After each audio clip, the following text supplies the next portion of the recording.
If you watched any TV shows or movies in the last few years, you might have noticed that product placement has become a lot more prominent. There are several reasons for this, and it has to do with both the ad companies and television and film and how it works. The first and most obvious reason is that streaming does not pay as well as many people think. Traditional television relied on commercial breaks to fund the investors that actually ended up making the TV shows. But now that the streaming companies are having to pay for their own shows and they don't really have ads to rely on except for maybe a few base models, they have to turn to outside sources to get their money. You combine this with the fact that these TV shows and movies are getting more expensive, needing more CGI, needing all bigger actors, bigger budgets, everything in that nature, they have to turn to these places to get their finances. But with it comes more in-your-face marketing because they oftentimes pay for screen time. There are little details that go into how much this company is going to invest in the product, and things such as how prominently the ad is displayed, whether or not the product is mentioned by name. All of this is negotiated in these contracts. Recently, Pluribus had a whole episode devoted to Sprouts, and this was actually excellent product placement in my opinion, even if it was completely in your face,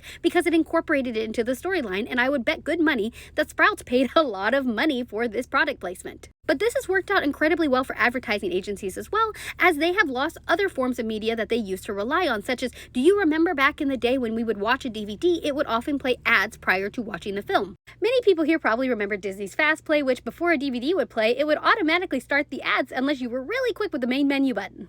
But you add these multiple sources of lost revenue for the ad companies as well as for the film and television industry, and what do you get? Product placement in your face. But there's still one more problem, and that's that younger generations are not as susceptible to traditional marketing as older generations were. They have found this particularly true with TikTok, which is actually a marketer's worst nightmare. People do not interact with TikTok ads anywhere near as much as they used to with Facebook ads, and so this has made social media marketing incredibly difficult. And this has led to the rise of what we'll call vibe marketing. It's usually a bit more subtle, but it is still product placement at the end of the day. But what it is that having your favorite characters use a certain phone brand, wear certain shoes. This is particularly actually effective for shoe brands. And if you ever pay attention to TV and movies, you will see the pan-up shot from their shoes all the time. The most recently well-done one I've seen, though, was Heated Rivalry, constantly focusing on their shoes. They even wrote Nike into the story, which is pretty smart in my opinion.